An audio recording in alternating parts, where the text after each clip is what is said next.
Welcome to Flat Earth Debate Live. I'm your host Nathan Oakley, and if you are new to this channel, or you've not done so already, then be sure to subscribe, hit the bell notification icon and join button to keep up to date with the Flat Earth Debate. If you would like to support the channel, there is a super chat that runs alongside each of these shows while they are live, and there's also a PayPal, Patreon and crypto link in the info box below the video. Also below this video, you can get £50 for swapping your UK electricity supplier to Octopus Energy, and this is of particular note if you drive an electric vehicle.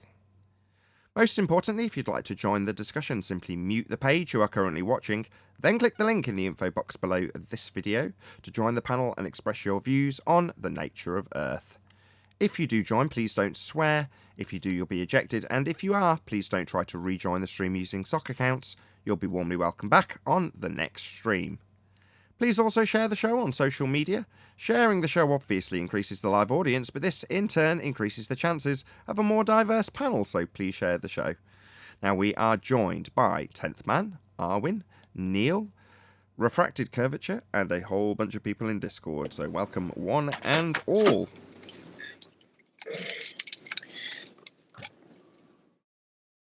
Hi, Nathan! Hello, hello, hello.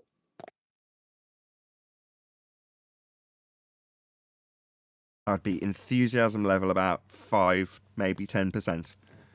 Rattling keys. A faint hello from Discord. Should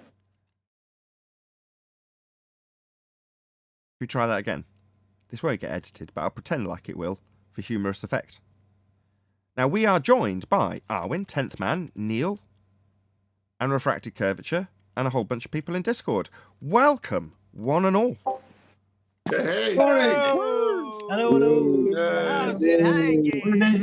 Let's get it on. Oh, that's so It's sweet. Wednesday. It went from 5 to 10%. What's to... up? What's up? What's up? Oh, latecomer. It went to... We're celebrating the guy in the office's birthday party, and the managers just told us all how unenthusiastic we were. So it went from 5 to 10% to... Yay! Pretend enthusiasm!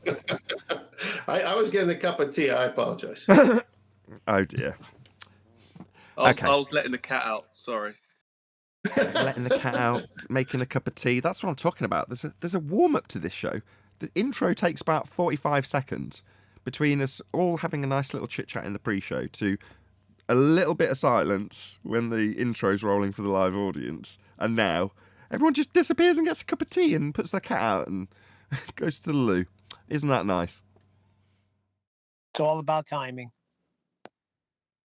Yes, yes, if it were comedy. However, it's education and consistency is what we're looking for. Any evidence of a physical geometric sphere-edge horizon, formerly known as the curve of the Earth. That's a negative. That's the absence of R. How's that not comedy? I don't see this as Can comedy. you have a straight? Do you see this as comedy? Biggest deception in mankind's history as far as I'm concerned, Darwin. Every Western world society member is under the misapprehension that the world beneath their feet's curved. It's not a joke. The major deception.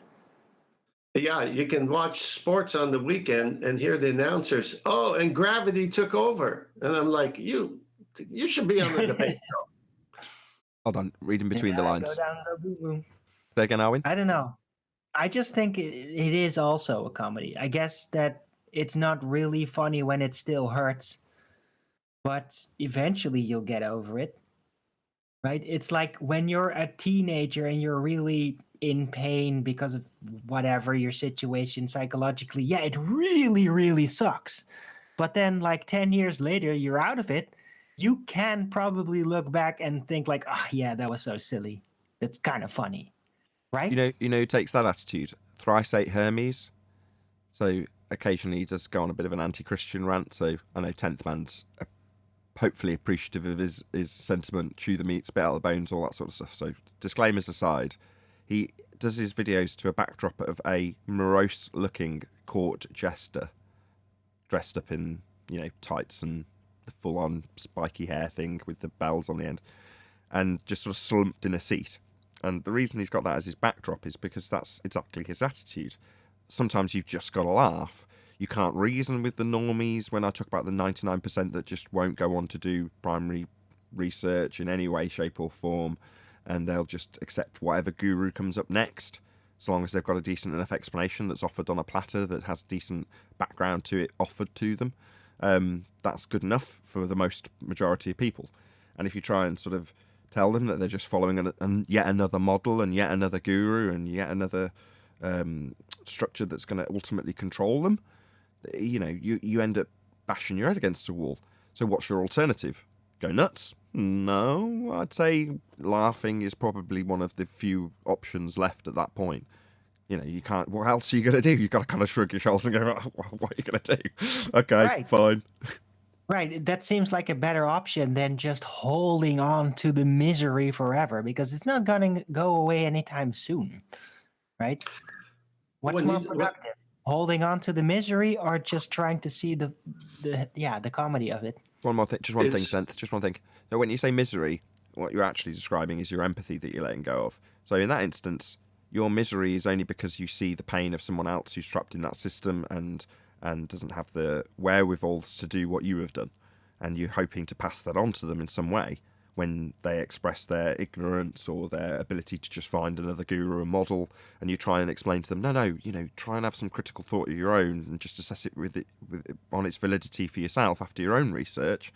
And they go, yeah, I have. And then they tell you what someone else has told them that they can just parrot back. Now, don't get me wrong, for a lot of things which I discover every single day, I still do that. Even linguistically, we're all programmed to do it. So don't get me wrong, I'm no angel in this regard. But when you're trying to appeal to somebody on something that's fundamental, like the shape of Earth, and they're just not getting it or redefining their terms, you're wanting to release what you're saying is that pain is actually your empathy for their pain that you're kind of trying to relinquish yourself of. And you become apathetic, right, basically, don't you? And then you start laughing at society and go, it's just fucking stupid, isn't it? Look at it. I was going to comment on Arwen's precise words. If someone's holding on to misery, there's conflict in their life.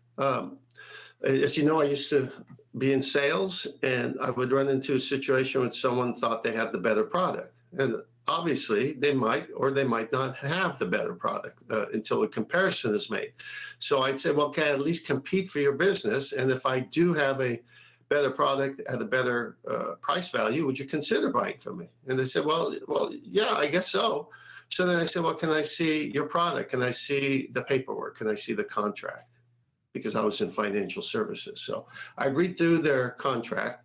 I'd spot everything. I'd come back. I'd say, okay, now you are happy with this product, right? Yep. I know the guy for years who sold it to me, blah, blah, blah. I said, great. Can I show you a few things that maybe were not brought to your attention? So I showed him those things. Next thing I know, he's pulling out his checkbook.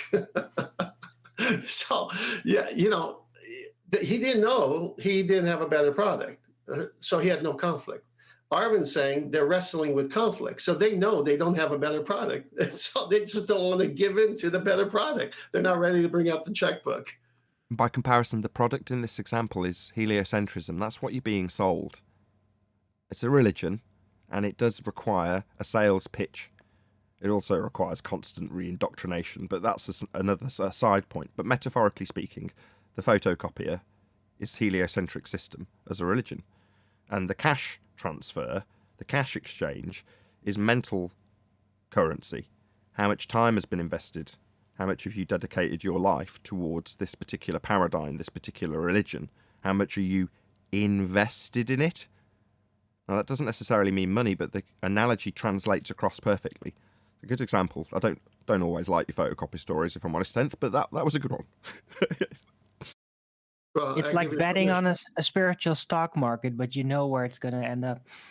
Well, I give you permission. Hang on, I give you permission to copy that or a close facsimile. It's okay, Nathan. Perfect. I mean, again, in the analogy, if that person who has already invested in their photocopier that they've got on their shelf and you're going through it 3 years later to try and get them to buy another one, and they're looking through the contract for the old one and assessing things and deciding whether or not to reinvest, there is a certain type of person, and we're now talking about anti-flat earthers, who are so emotionally invested in the photocopier that they will redefine the terms that they have signed under the contract to you who is pointing them out to them. No, that word doesn't mean that I'll get stiffed if the ink runs out. That means something else. And doesn't necessarily mean and. It can also mean or something along those lines. Ha! I was just going to mention that one. Yeah. Of course, you can all sense where this goes. Sleeping Warrior's in the chat, by the way. Hey, Sleeping Warrior. Oops, what did I drop? We'll address that later. Anyway, yeah, so that person becomes unreasonable at that point. And we were discussing Bob's asking 10th Man out on a date in the pre-show and saying that his disclaimer prior to being asked out was that, are you the fallacy guy? In other words, a disclaimer that I am acknowledging to you and the audience in this instance that you are not a reasonable person. Why would I want to converse with you? As much as we make light of it by calling it a date and talking about Reg Rhetoric's countdown timer after wanting his desires in my direction to be fulfilled and not having them fulfilled, and now his angst in regards to that, like some vampy teenage dick putting up countdown timers in that regard. But maybe Bob will do the same, we don't know. But jokes aside, the person's unreasonable. Why would you waste your time with them? And that's what happens at the photocopier example, where the person starts redefining terms of the contract. They slip into anti-flat earthism. And then at that point, by comparison, you know, there are lost cause as a customer. They're hugging the photocopier and calling you a demon. Telling you that your children should be taken away from you and you should be locked up for pointing out certain terms in the contract. Yeah, you need to move on to the next shop and try and sell a photocopier to someone else. Or maybe give up on selling photocopiers. You know, if that happens in every shop. As it might do for us if we continue to sell our metaphorical equivalent, which is the non-heliocentric world, the flat plane that we actually dwell atop. You know, why pitch it at all? Why are you selling it? When we say, why are you making a claim on Flat Earth Debate? Why are you having to make this claim? Anthony Riley from the chat. Yeah, you don't need to. Well, no, I've got to sell this photocopier. Have you? Alwyn's attitude earlier is, why? Just sit back and laugh at them. Just look at them. Aren't they funny? You know, have a bit of apathy because it'll keep you sane. But if you're going to keep wanting to sell that photocopier, I go in and proactively promote your ideas and notions. I'm not talking to Sleeping Warrior at this point. I'm just talking generally, by the way, in case that was not made clear. You know, you're going to end up being that guru. You're on a path to try and create models and structures, and they're there for a reason, to control the people that they are being presented to. So you are in control of them and the model that you're selling them. I don't want to sell photocopiers. I've worked in sales. I don't want to flog the flat Earth, especially when I don't even believe in 99% of what quote unquote the flat Earth is, when it's stereotyped into existence by our opponents. So I'm not selling that photocopier. Sod that. Yeah, but you know what's going to happen though if you don't sell the photocopier? You end up with a lot of photocopiers. There's going to be pictures of people's faces and butts. That's what you're going to end up with. I wondered where you were going with that. There's going to be a lot of people breaking into that warehouse so they can photocopy their ass. I don't think so. But it's a nice way to end the analogy with a bit of humour. No, well, that's you going to be doing it, because what else are you going to do with it? Well, sorry, let me get it straight. For Arwin, if you've got a load of photocopiers, I mean, what else are you going to do? You've got to photocopy your bum. That's just how it is, right, Arwin? That's what you got to do. Well, not me personally, but me, you're saying I would have to photocopy my bum if I was lumbered with a load of heliocentric photocopiers. It's funny how Arvin wants to collate with photocopiers. Anyway, moving on. When I did that interview, well, several, and I posted on my channel, with the electrical workers that came on the property. Hey, you guys standing around waiting for your boss to show up? Yeah. Hey, I have a YouTube channel. We discuss the nature of Earth. Can I do an interview with you guys? I won't mention your names. I won't show your faces, etc. Yeah, that's fine. And so then, boom, it's up there on the channel. You've heard it before.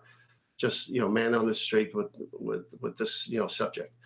And they are engaging, and they are not redefining terms, and they are saying, wow, that's interesting. I never looked at it that way. Oh, wow, you got a point there. Well, what about this? And then I answer that.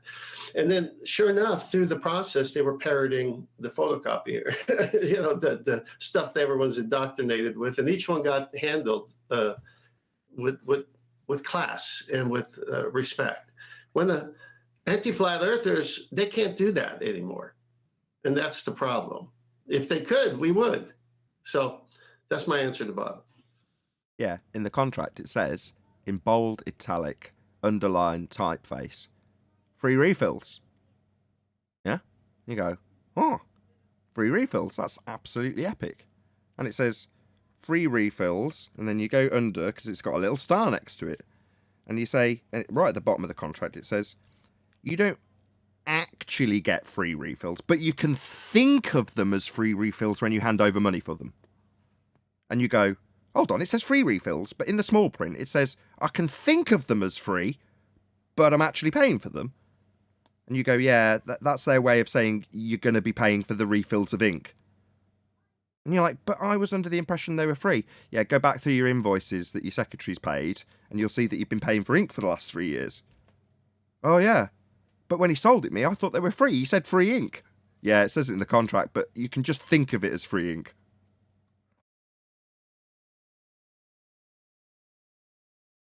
No, thinking of it as free ink makes it free ink because the secretary's paying it, and really that's a business expense, so it hasn't gone through me and my salary that was taxed, so therefore technically I didn't pay for it, and he told me that I wasn't going to be paying for the ink, so technically he's right, so technically I did get free ink. Get away from my lovely photocopier, I love it. Don't take my photocopier away.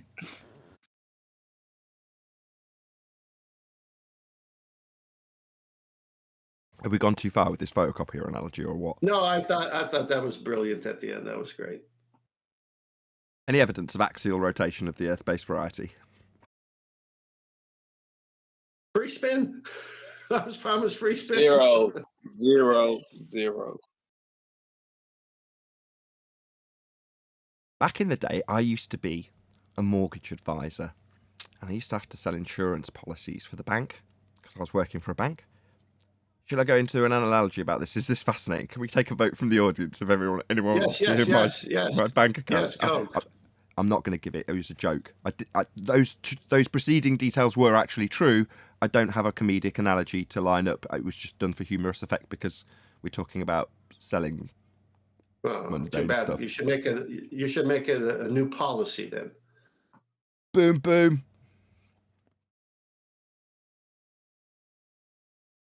Axial rotation? Anybody at all?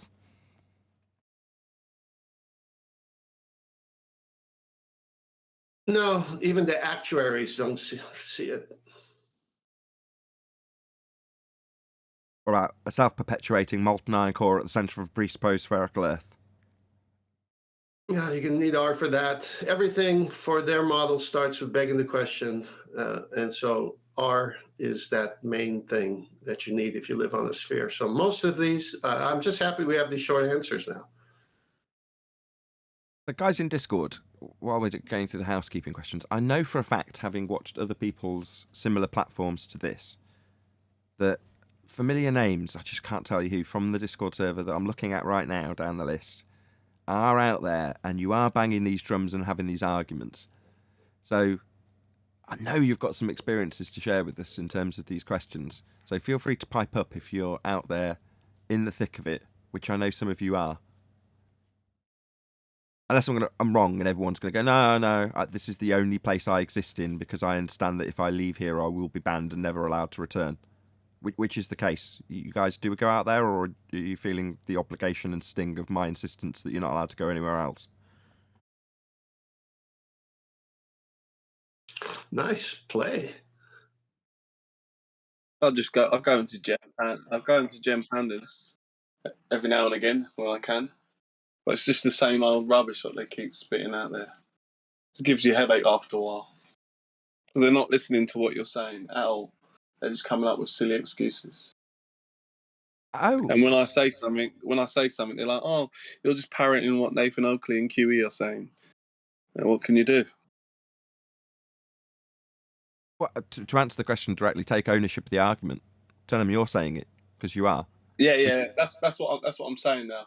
That's exactly what I'm saying. But they still just say the same old thing, and you just feel like you're hitting yourself against a brick wall. So I'm just tired of repeating myself all the time. Imagine if the tables were turned. Oh, that's just a dusty old Neil deGrasse Tyson argument, therefore I'm not even going to address it. Oh, they hate I Neil think you gotta deGrasse stop Tyson. chasing Every time I bring him up, they hate it. Absolutely hate it. No, I mean, They're if saying, you... oh, No. they're I against him, mean, isn't they? the other way around. So, I realise we use Neil deGrasse Tyson as a hostile witness often, but I'm saying if the scenario was reversed, you went in and then they presented you with Neil deGrasse Tyson's claim that Earth turned underneath a football to cause a winning field goal, and you said, that's just a Neil deGrasse Tyson claim, I'm not going to address it. That's a dusty old NDT argument. Why would I even address it? Yeah, Let's move on. Pretty much what you just said. Yeah, that's exactly what it is. Pretty much like that. Well, how do you think that would go over, is what I'm saying. If the tables were turned and we just said, well, I'm not addressing it because X, Y, and Z made the argument, when you're making the argument, or they're making the argument, you know, they're telling you Neil deGrasse Tyson's got a claim that this football drifted through the goal because Earth turns beneath 15 degrees an hour. It was Coriolis deflection. He made it clear. He said Coriolis. So what have you got to say, Mr. Flat Earther? Response, I don't address Neil deGrasse Tyson's arguments. It's just Neil deGrasse Tyson. Oh, well, that's a winner. That's a cracking rebuttal. Yeah, but that's exactly what they say. That is what they say to you. That what you just said. That's exactly what they say to you. So it's just pointless having a conversation with them. Pathetic. Don't forget, they'll also say how rude Nathan is, and that's why they don't come on the show, because they don't have a chance to speak because he's so rude. Aw. Well, can I address? Let me clear my throat first. Dun, dun, dun, Okay, I'd like to address that. Go ahead. All right, let's go that way. Nathan's rude. What about his argument? That's my point. I know that's your point. I just want to. These people have never debated someone and had emotions and rudeness. And okay, so if they're going to say he's rude, but they don't give you the reason why it got to that point of name calling when they were the cause of it by fallacy after fallacy and omitting things when they should just say yes or no. Is this what you believe? Can we agree on this definition before we move on? What are you here for? What are you saying? And when they start wearing on the patience of someone, it's going to turn into a different debate. And so you see, he got mad at me. Yeah, but you were hesitating and outright not answering his questions for 20 minutes. They brought it to that point. That's so silly. Again, it's down to reasonability in terms of who's being reasonable and how far can you push that before it seems unreasonable by your opponent. So if you can dodge a question for long enough for your opponent to get angry, you can then use that little fallacy and go, oh, they're being rude. Okay. Well, then you don't have to answer the question that's been put to you 25, 30, 40, 50. I've put questions to people in excess of 100 times. I'm not even joking. I've counted them off in excess of 100 times. That's happened more than one occasion.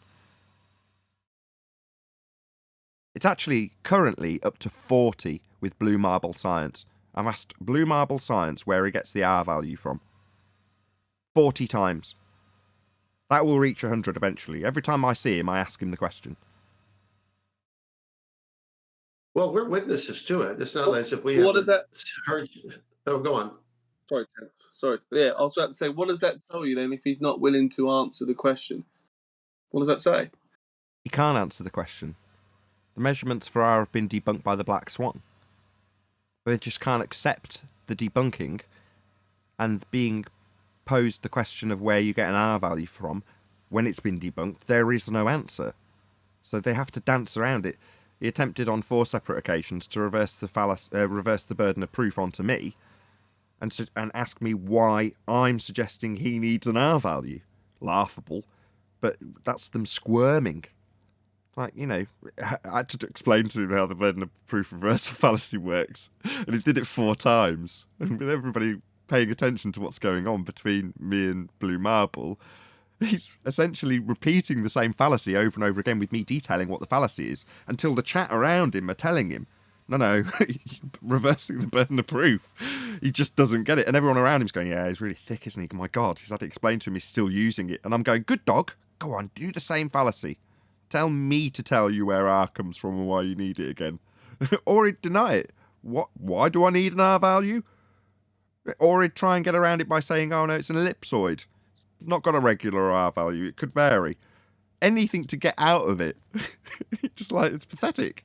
We've debunked your R value. They damn well know it if they've got half a brain, which, that's touch and go with Blue Marble. He is pretty damn thick. I'm not just saying that to be mean either. He is genuinely quite stupid. By the way, I love when you do that. It's hysterical. Do what? When you have them, when you're repeating the same thing over and over again, they're not catching on. Yeah, in that case with Blue Marble, I'm on like X30. Where'd you get the R value from? And his idea of trying to answer it is to demand I tell him where he needs an R value. Further to that, asking where there's an R value in Cavendish, whether or not he would even need an R value for gravity. These are things he's putting to me as responses, Blue Marble, that is. You're like, these aren't a measured R value, just give us R. Hence, it goes on and on and on with me asking for R, because the responses are, it's an ellipsoid, I don't need an R. At one point, he claimed sticks and shadows, and about 5 people piled in. It's great. But, that's what they do. God. They pull on what they know, right?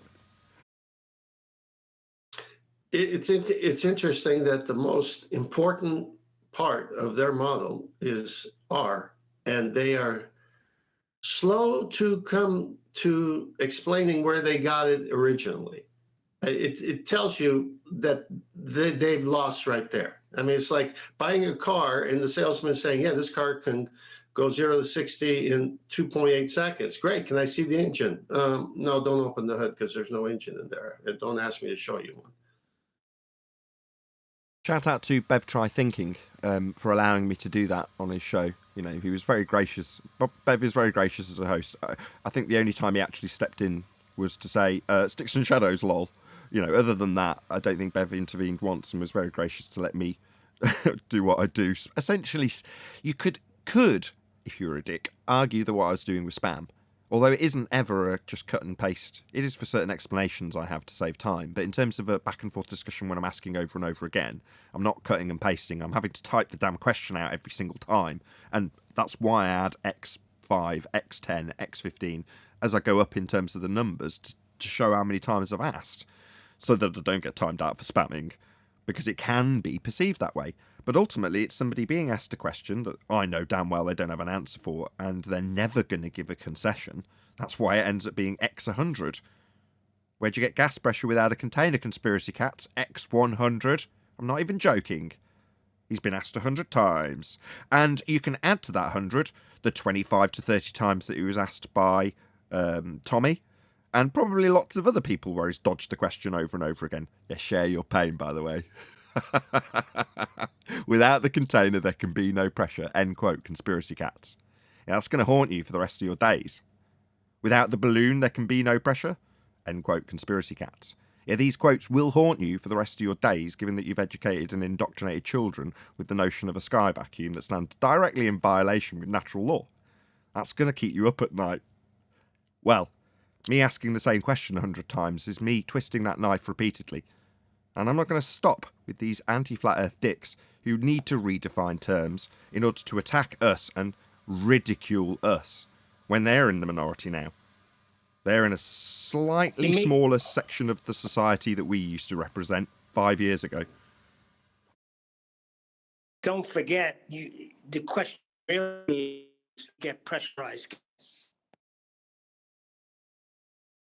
Can I change the subject slightly, although we're not through housekeeping yet? Well, one thing on that sticks and shadows. So sticks and shadows is such a silly comeback from them, because when you have a closer light source, and light is the diverging, as we know in our reality, we don't have parallel sun rays at all. I mean, it's so obvious.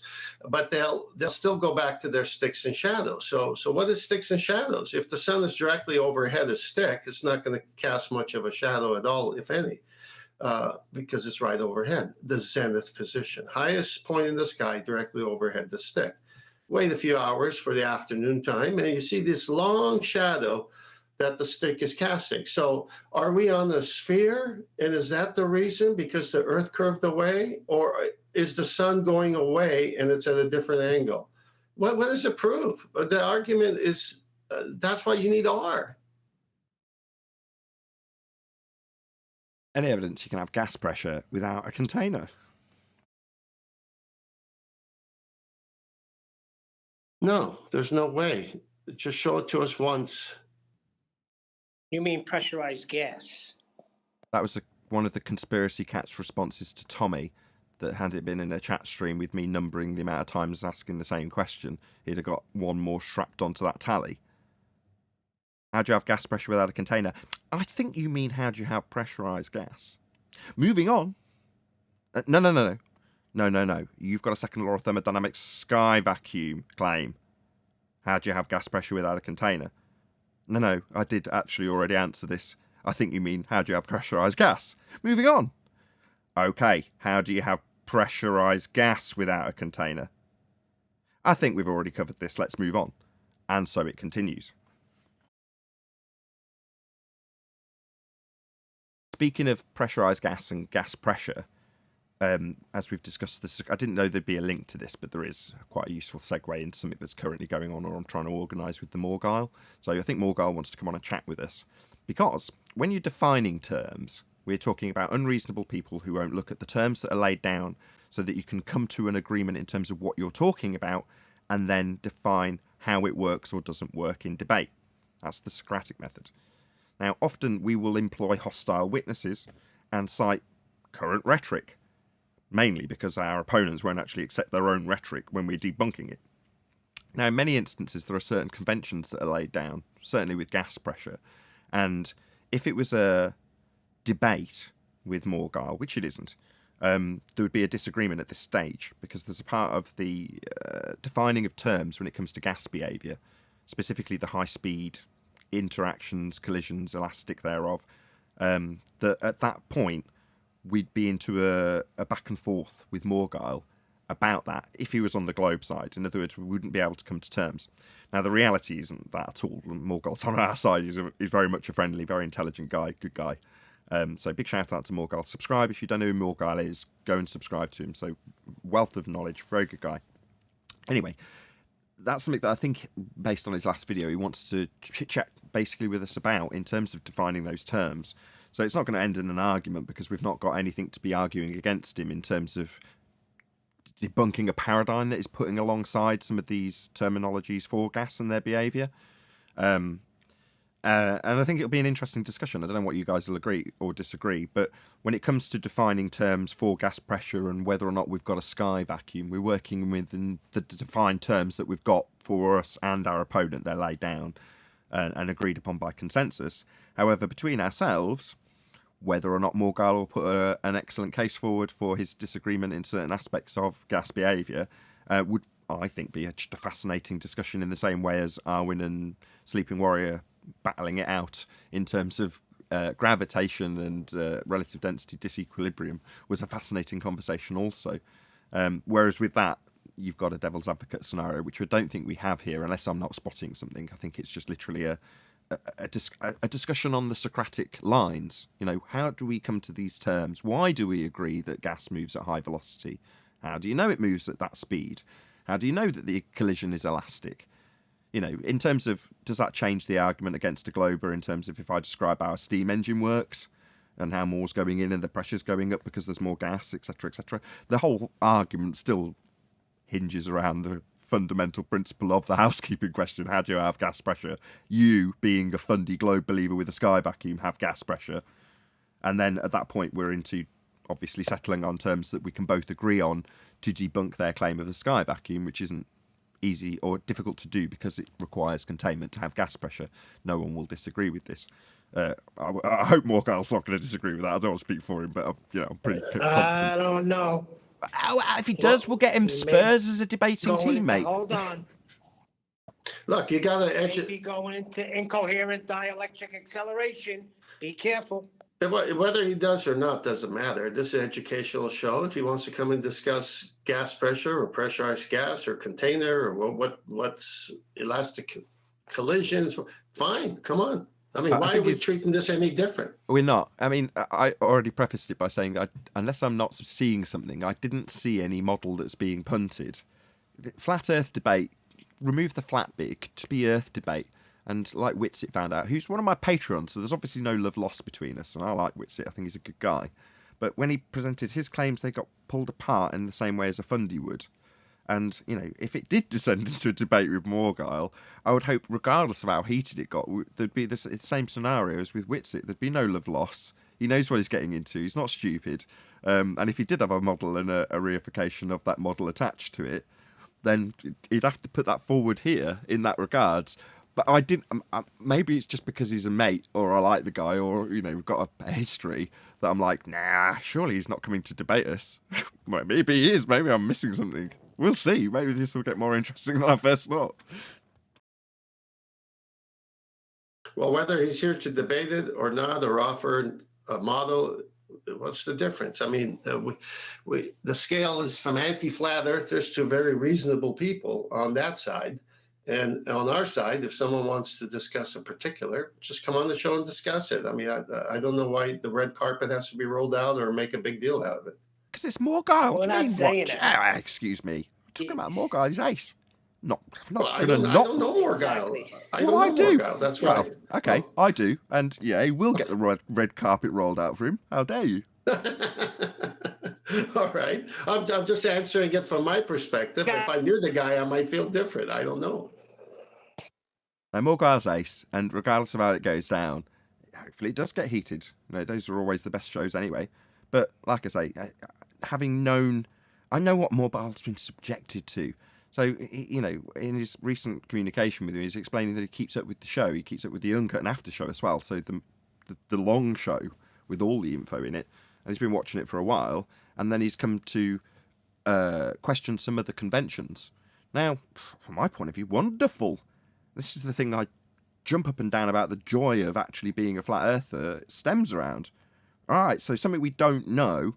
If someone's going to challenge a convention that I'm adhering to, even if it is in debate after the Socratic methods with our established opponent in terms of what's defined for their paradigm and how it would be debunked based on their understanding in the rhetoric about how gas pressure works, you know, that's never going to change the argument against a globe. In other words, I don't see any detriment. But it doesn't mean to say that Morgile might want to put forward something that's an actual claim in terms of the nature of Earth.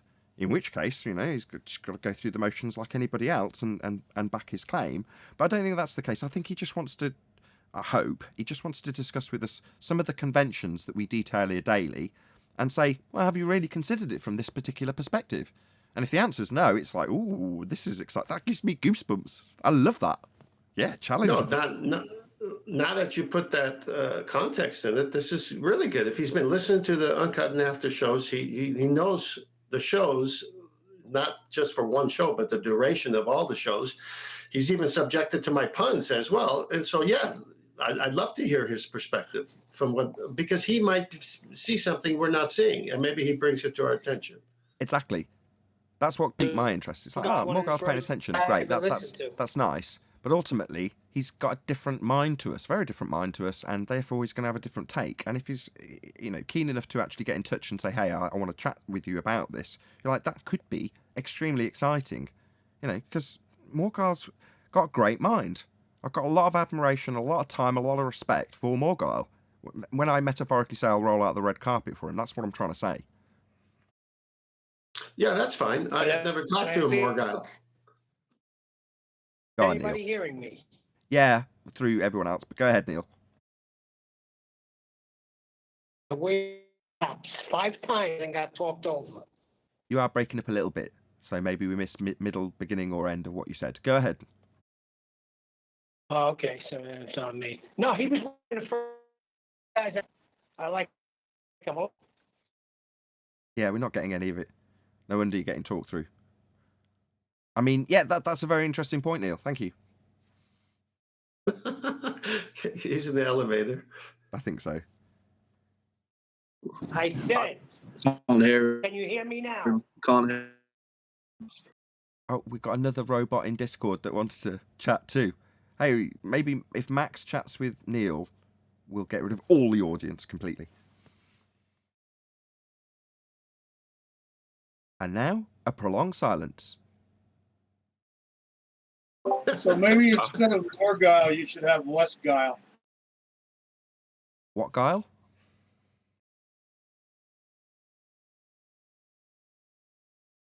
Really? You didn't hear that? I heard it. Instead of having more guile, you should have less guile. Anyway, now that there's a break and I'm in a better reception area, John the Morgile was one of the first guys I ever heard on YouTube speaking about flat Earth, and he's got a very distinctive voice. Should have been on radio. That was the guy who he says he suffers under my puns, and then he delivers one, and no one says anything. But I give you kudos. Thank you. Am I still not being heard? Yeah, we heard. And I was going to agree. I just didn't see what anyone else was going to add first. Neil, it's all good. Okay, I'm not sure you hear me because I'm in a bad area. I'll just go on mute. Yeah, same here.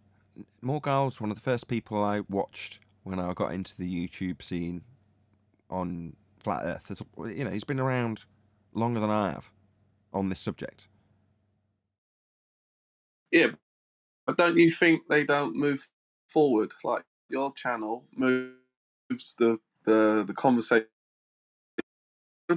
They keep talking about the same old stuff, and they only watch your stuff to then they watch your stuff and take it, and then conversation out of it.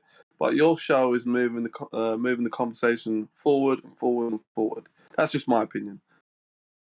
Would you agree? I mean, I can blow my own trumpet and say, yeah, aren't we wonderful? But why would you say Morgile isn't moving the conversation forward? If you're going to qualify on a scale how much me versus Morgile's done for the subject, this makes me slightly icky just talking about this in this context. But there we go. On that scale, Morgile would outweigh what I've done. Not only that, because he was around before I was. Not at all. I don't know. Not at all. I think you've moved the conversation miles ahead. We've got the Black Swan, we've got the Sexton. You've brought all these people together, so to speak, and you're actually pushing the conversation. The globe is finished. We all know it. They know it. That's why they don't turn up. And it's been finished a long, long time ago anyway. But the Black Swan and now the Sexton from 10th Man is absolutely destroyed them. What can they argue about? Just deny it. That's all they do. Okay. Well, but I was going to say, based purely on length of time, he will have influenced people like me into being and doing what I'm doing. Just by the pure virtue of him doing it with the competence he had, did have an influence on me. So if you're going to say, well, you know, you've done more, it's like, well, I was directly influenced into doing what I'm doing by Morgile. So, you know, look, I can blow smoke at Morgile's ass all day long because I think he's ace, and that's what I'm going to do. And if you disagree, more power to you. You know, if you're going to say I'm more influential, I don't think it matters who's more influential, if I'm honest. But he's been a big influence on me, and that is important to me. Yeah, What about Mark Sargent? I think he's the number one for me. He's actually opened my eyes up personally. Without his flat Earth clues, I probably wouldn't even looked into the subject. Okay, I mean, but that's just another one. Okay, well, last time I sat down in person with Mark Sargent, the conversation was about azimuthal equidistant projections. And Mark explained to me how he uses that azimuthal equidistant projection as a tool, how he doesn't reify it. He was a reasonable man discussing his methodology to me. But read between the lines, I'm taking up an issue with him. Now, a less reasonable man, because Mark's incredibly reasonable, could be quite put out by that. Yeah, he wasn't. He was perfectly amiable with me and alleviated any concerns I had. They were my concerns, my problems. Mark didn't have to deal with them, but he did. He was gracious enough. And, you know, over the years, I've kept in good contact, probably better contact with Mark Sargent than I have with Morgile, if I'm ruthlessly honest. But in terms of, again, it makes me feel a bit icky saying who's more influential. Because, again, equally, I'll probably take less issue with some of the things that Morgile, who's very different in terms of his presentation style to Mark Sargent, in terms of the level of influence. You know, and if I was to say, well, number one for me would most definitely be Matt Powerland. That was the person that first gave me the information. Now, a lot of people turn their nose up at Matt Powerland. He's not to everyone's taste, and therefore you could say, well, he's not that influential. I fundamentally disagree and say that there's a good chance that if it wasn't for Matt Powerland and Morgile, the momentum wouldn't have got going. Yeah, Mark Sargent's a massive influence, and I'm in no doubt that Morgile watched his videos early on, like everyone else did. But yeah, there was a lot of stuff that Morgile covered that was more advanced. And no offence to Mark, Mark's more than happy, and Mark's got an exemplary knowledge of this subject. You know, he also watches the show, knows what we do here. He's had plenty of conversations with me over the years. And, you know, that exemplary knowledge is simplified for people who are coming to the subject new. Morgile's the other end. Morgile's much closer to the tip of the spear than Mark, but Mark's possibly more influential than Morgile because he's keeping it at that level that people can look at, with use of an method projection, a paradigm change from a visual perspective that they hadn't even thought about before Mark presents it to them. Now, like I say, Morgile doesn't really do that. It's the other end of the spear. Nathan, I don't think the caller's intention is being understood. At least the way I'm hearing him say it is, it's not subscriber count. It's not how long you've been in the argument. It's cutting edge. And you've said it. We're on the cutting edge. So he's recognizing the newer arguments. We're not stuck on the same old things and making 10 chapters about the one thing that we already have one chapter on. We're moving forward. We're using the 2015, 2016 arguments. They're fine. They got us here, but we're not stale. We're a flowing river, a pond. We're not stinking up. Correct. I want to add something before I leave. I want to add something quick because I'm going to take off. Yes, you can. We'll just say a very quick hello to Adam and then Righteous Force. Go ahead. Hey, Adam. Afternoon, guys. Sorry I'm running late today. Hope you're all okay. Yeah. Hey, Righteous. Hello, Adam. Go ahead, Righteous. We had a little chat, didn't we, on, what was it? A bit of magnets? Right. We had a chat, me and Adam, yesterday. Right. I'm going to say this. Okay, let's say there's different levels in the FE community, right? And let's just say we're the more advanced. I'm not saying we are, but let's just say we are, okay? At least in one aspect. And if there's somebody lesser in the community, he still has just as great a part. Because there's different, how do I put it, entry levels to this community. And even the lesser ones are just as great as the greater ones, is what I'm trying to say. Because no, we're not saying he's less. We're just saying who does more, this show does more. That is exactly what we're doing, Max. No, you're missing my point. Hold on. Yeah, we are doing that, Max. Let's not beat around the bush here. All right, well, you basically guys got what I'm saying. For me, example, Red's Raider got me into this, okay? That just goes to show you, okay? There's different... You don't know where somebody enters in, right? And how they get led along, through the community or where to go. And that's basically it. I gotta go. You guys have a good one. I don't think I disagree with Righteous, but I don't think that's what the caller's intending. The caller's intention is not the value of the person. It's the current argument is moving here and it's cutting edge and new ideas, and it's not stuck in the same ones that everyone holds. So it's like, if you're a flat earther from 2015 or even earlier or to now, you're going to say we see too far. Okay, well, we've kind of figured out what that means in the baller viewpoint, so we don't say that anymore. It's that kind of nuances that the caller is bringing to our attention. Correct. Okay. He's actually keeping us on our toes. That's exactly what I mean. Yeah, that's exactly what I mean. I'm not saying nothing wrong with Morgile, he's fine, but he doesn't move the conversation forward, just repeats the same old stuff, whereas this channel pushes it forward, keeps on pushing and pushing and pushing. And that's what needs to happen, and you guys do a fantastic job. That's what I wanted to say.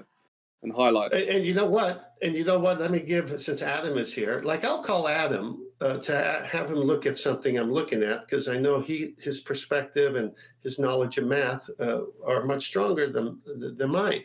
And before even I could even get to it, he says, "Oh, by the way, after we do that, let me share something with you."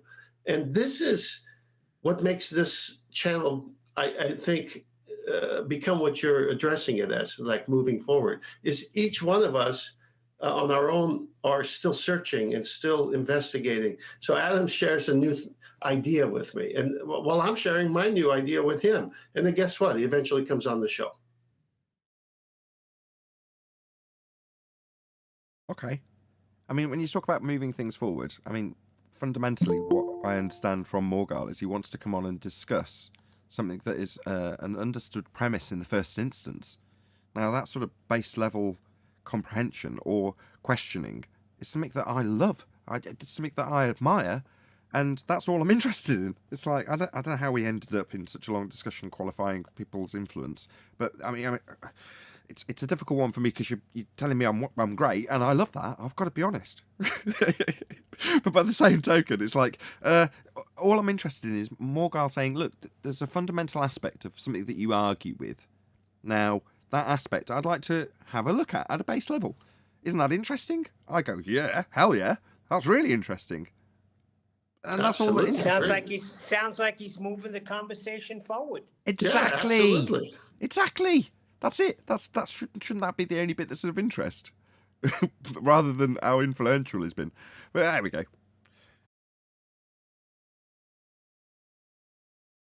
What have I missed?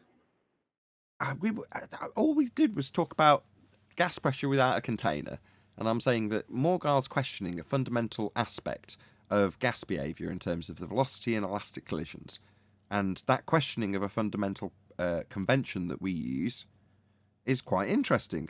Now, he's asked, very politely I might add, if you can come and discuss it with us. I'm like, hell yeah, gosh can. But, in the way the back and forth went, I wasn't exactly clear if he wanted to come on and just do it on a debate, or if he just wanted to come after the fact and do a presentation, or I don't know. I haven't hashed out the details with him.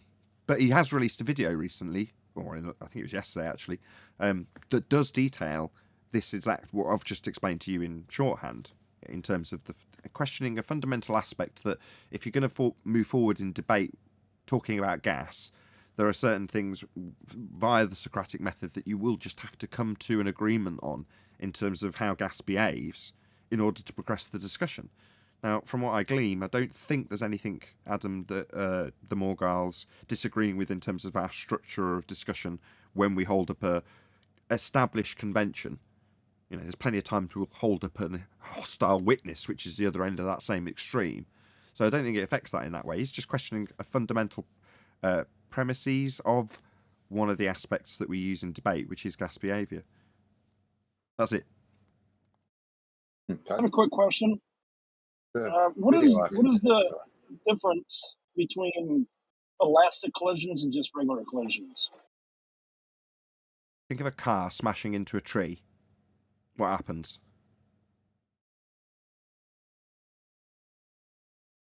It just okay, it stops. Gotcha. If you think of a gas particle hitting a tree, the idea would be that if it hits the tree with a given velocity x, after it impacts with the tree and changes its vector, x will remain the same. Thank you. It doesn't impart any energy or lose any energy in the process of colliding with another particle or the walls of the container. That's described as an elastic collision. Part of the convention that's being questioned by the Morgile. Which bit? I'm lost. What are we questioning? Whether or collisions are elastic or... Oh, what a beautiful lead for me to plug the Morgile. So you can find out answers to all of those questions by subscribing today to the Morgile and checking out his most recent video, which is called Gas Go Down, Gas Go Boom Boom. Subscribe today to the wonderful and amazing Morgile on the Morgile channel, only available on YouTube. What's the title of it? Gas go down. Gas go boom boom. Uh-oh. Subscribe today to the Morgile. Check it out. But that'll answer all of those questions. So he's laid out his queries in that regard fairly early on in the video, within the first 5 minutes. Is he questioning the downward acceleration? You'd have to subscribe to the Morgile, wouldn't you, to find out? That's part of the caveat. Sounds like he's questioning a downward acceleration in that title. Yeah, it sounds like you're going to have to berate him some more.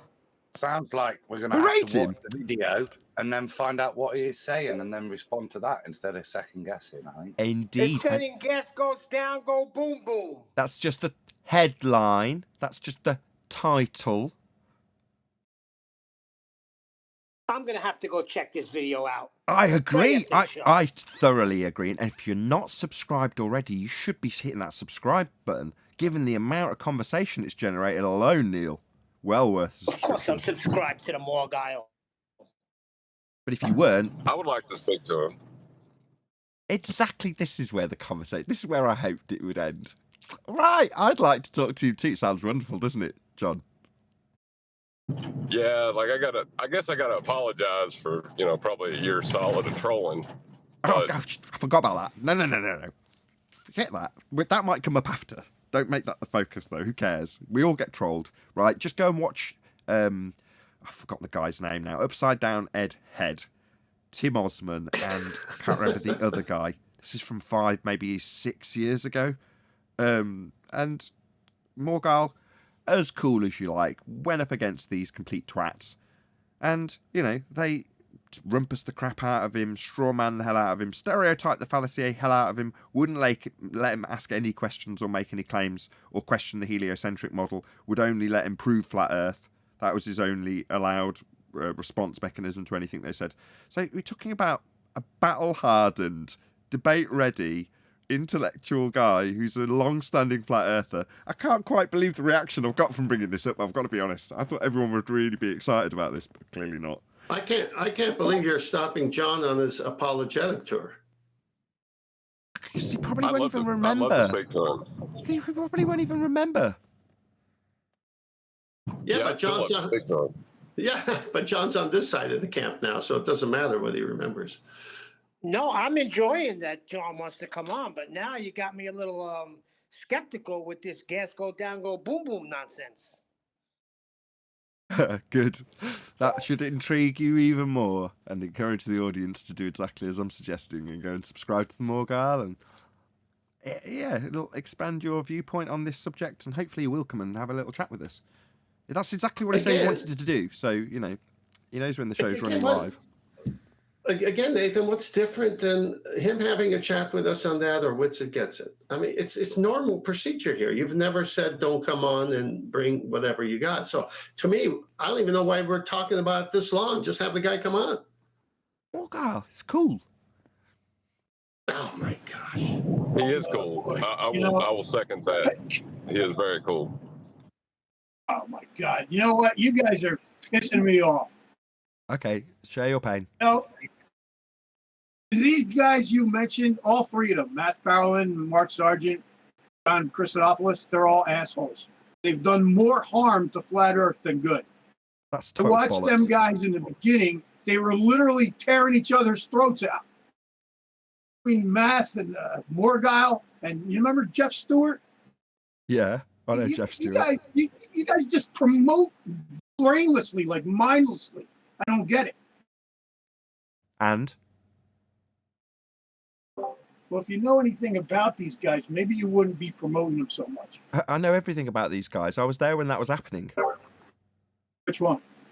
Every part of your list that you've just given about Morgile, Matt Farrellan feud? Yeah, Morgile's claims of homosexual pornography when in fact it was an MTV. Not just claims, actual tapes, proof. Yeah, I've seen him. Yeah, not proof. Proof that he did a TV show that went on MTV. Yeah? And kissed a guy in it. Proof of what exactly? The claim that Morgile made of gay pornography. Yeah, total nonsense. Yeah, that was because of Jeff Stewart. Calm down. Just chill. Yeah, I'm well aware of everything you've just detailed, right? Is that going to stop me promoting Morgile, Math Powerland, or Mark Sargent? Jeff Stewart, I'll give you. Right, but aside from Jeff Stewart, who was a dick and did lie a lot, these people we're talking about crazy times in 2016. I'm going to say that particular incident happened. Crazy times. So what? Wow, that was too much information for my ears. Well, the live numbers are going up in audience. Yeah, Obviously, John, everyone's hitting the share button. Now we're Morgile. talking about the juicy stuff that's not at all related to the paradigm-changing nature of reality that caused this sort of kerfuffle to occur. Talking about people that were just getting into processing this nonsense, and everybody's paranoid. Everyone thinks everyone else is a shill. You know, it's a crazy time. I caught John lying constantly. He used to freaking beg for money and do drugs. He's an asshole. Period. Right, nobody's Nobody's personal perfect. life Hold is on. irrelevant. Why are we? Exactly. Hold on. He had a problem. Wait a second. The guy recovered. He had a problem. You're wrong, Hop. Don't If care. he's clean now. I don't he's clean care. now. Don't care. It's like Nathan. me saying, let's look at Bob, But you can't. Bob the you Fallacy guys. Hold on. Can everyone stop getting so triggered? I'm keeping this going live because it's so juicy. It's like me trying to get people to focus on Bob the Fallacy guy's arrest record rather than the stick up his ass coming from the centre of a presupposed spherical Earth when he claims sextant will work. Who cares? Chew the meat, spit out the bones. If for some reason you wouldn't accept a discussion on a premise, a convention about the nature of reality, because the guys had an argument with Matt Powerland 6 years ago, okay, why? Does any of that matter? Go on. I've just read the introduction to his video. What's the problem? He's challenging gas pressure next to a vacuum. I could see a couple of pictures where he's demonstrating an understanding of gas, but I'm going to watch it all. But even if he had a beef with what we're saying, surely if what the beef he brings gives us enlightenment, I'll go, oh no. Either way, if we're discussing it honestly, then I'm a bit lost as to the kind of a tone in the room that seems to be aggressive to Morgile. And I'm not sure why. Fear. It's fear. I don't like, You don't have to like what I'm about to say, right? I don't mind if this pisses off sellout. every triggered All these Fundy. guys, man. Matt Powerland's a lunatic. He makes. No, can you stop slagging me? nuts. Stop. Right. I don't care if this offends people, but I know what I'm hearing. I'm hearing fear. That's what I'm hearing. Oh no, you mean the Morgile, who's an intelligent guy, might be able to pick apart some of these arguments that we make. Let's slag him off as a human being. This excites me. But I'm more intrigued now than I was. exactly. That's what I thought. That's the way this would go. But like so is often the case, Adam, I am very naive about people's perceptions in this regard. And what I'm sensing is people, oh no, could this be a concern? Could Morgile suddenly undo some of the great... No. That is why we've gone on to how wonderful the work we've been doing here is. Fear of Morgile. Why? The guy's on our side. He's a good guy. This will be nothing more than beneficial. Cognitively, intellectually, there is nothing but benefit to be had from this. Even if he pointed out something that was opposed, then that's learning. And we're in this. I hope he does. Not to maintain a paradigm. Exactly. I'm only here because I want these things to be challenged. I'm looking at everything. So Hello. Gas behavior changes now. Okay, that's nice. Has he said that? No. He's questioning some of the conventions we use to describe it. Let's pick on one thing specifically that Morgile's talking about. I say gas moves at high velocity. Prove it. How fast does a particle? No, let's just stick to one thing. How fast does a gas chunk move, Neil? Give it me in miles per hour.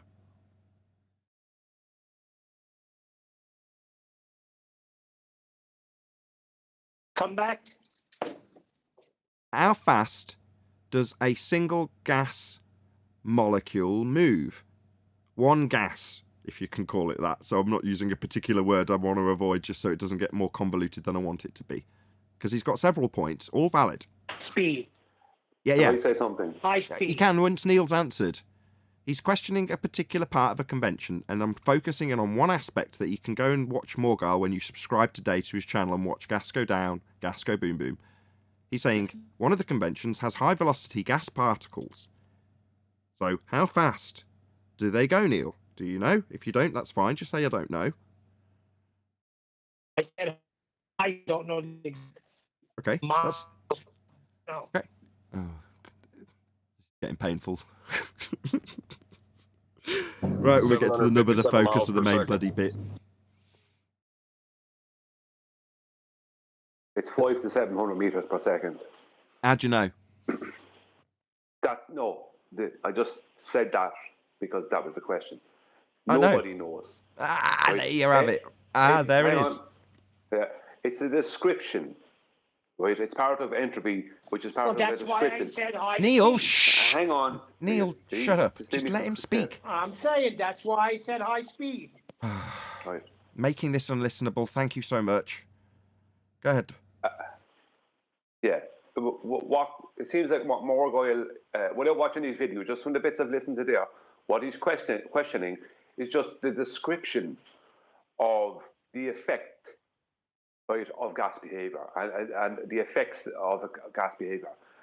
They're just ways of describing it, and within PV equals nRT and that kind of thing. Like we don't see gas, we don't see these gas particles moving about. You know, we don't see elastic collisions, but there's certain effects that we know happen, and this is how it has been. Let's just say a conventional. This is the convention that's been agreed upon on how to describe it. Nicely. So gas moving at between 5 and 700 meters per second, even that is based on something. Even though they can't measure it, just calculate it, and it's based on a change in temperature. That's why it's not exactly 5 or exactly 7. This kind of thing, you know. So it's just the description of how it behaves is what Morgile, from what you're saying, is attacking. And that's precisely correct. Now, he's, unfortunately, and I'm not going to give him shit for this, but he has miscategorized it because he starts describing it as a pseudoscience description. It's like, no, unfortunately not. It has been, by our opponents on the globe side, that would be natural law, recategorized as scientific law, which is a miscategorization that they use to grease the skids of their just so stories when they hijack actual scientific methodology. Now, the natural laws, as Brian's just detailed, are just descriptions of things. Now, you might find that parts of the description get debunked, but the reason they're described as natural laws are because they are things that occur always. However, within any natural law description, there's going to be certain conventions that have to be held true in terms of having a way of describing it in the first instance. For example, isolated systems do not exist. They are very specifically part of the description in the second law of thermodynamics. Why would that be the case? Well, because you just need a simplistic way of describing how a process works without having to disclaim away the periphery around it. It needs to be coherent and simple so it can be a good description. Therefore, you use certain conventions, in this case, an idea of an isolated system that won't transfer energy or matter at all. Doesn't exist. There is no such system. But it's still there in the description. Now, further to that, there's plenty of expansion upon those descriptions so that you can get a better understanding how to describe something that occurs always. In this case, gas behaviour. Now, part of those conventions, as Brian calls them, descriptions, conventions, you've got aspects that you go, no, I can't validate that. That is an assumption. That is merely part of the description to give people a better understanding of how something behaves. Does it change that, a steam engine is going to increase in pressure as you increase the heat? No, that's not going to change. Containers still required, but there's an aspect to the convention that's being challenged. Not challenged, questioned. Exactly as it should be. If you're one of those 1% that takes joy in looking at those sorts of things, especially if you haven't even considered it in the first place, which I hadn't. So I'm like, hey, well, that's why I like Morgile. Kudos to you, my friend. I hadn't even thought about it. But nice that someone else who's got a good head on their shoulders is going, had you considered this? No, I hadn't. Now, does that make me feel embarrassed or fearful? No. That brings me joy. There we go. That's my rant over. Anybody got anything to add? Yeah. I just want to read the first sentence of the description, which confirms everything you've just supposed he's covering. In this video, we discuss the conventional paradigm, right, which allows for the space vacuum to exist adjacent to our pressurized environment without a structural container separating the two areas simply by the magic of gravity. That tells you what he's doing in the video. He's and respect to him, the conventional paradigm is how we describe gas behavior, but it's still a paradigm for them within the convention, and that seems to be what he's attacking. Look, without a structural container separating the two areas simply by the magic of gravity. I'm looking forward to watching it after the section. It should be quite interesting. It is. It's very well researched as well. A typical Morgile video, basically. Cool. Any more for any more? Anyone else want to add anything? Because I'm still live, because I thought this was worthy of live discussion. Anybody else want to add anything? Well, one last question. You've seen it, Nate, yeah? Yep. Does he make the statement that gas goes down, go boom, boom? You have to subscribe to the Morgile and see for yourself. I will leave it open just because it's been quite a lengthy conversation. Does anybody else want to add anything on this? Even if it's furious anger about alcoholism or anything else to do with Math Powerland, Mark Sargent, Morgile, anything we've discussed, this is your opportunity just while we're live. We will still talk about it in the after show. Just if there's anything juicy, I don't want to let it slip. John the Morgile is ace. Subscribe today. Shout out to Lumpy Gas in a Vacuum, who says, "Thanks, Nathan and crew." Well, I really appreciate that support. Thank you very much indeed. It's been a tough month. Smash the PayPal link if you really do want to support this channel. It's it's getting that tough. I'm actually properly e-begging. But with that, I am going to say first and foremost a huge, massive, enormous thank you to both Discord and G+ panels for making today's live show possible. If you are watching this on either Nathan Oakley 1980 or Nathan Oakley premiering streams, stay tuned as there will be an after show to follow. I've been Nathan Oakley and I will see you all in the next video.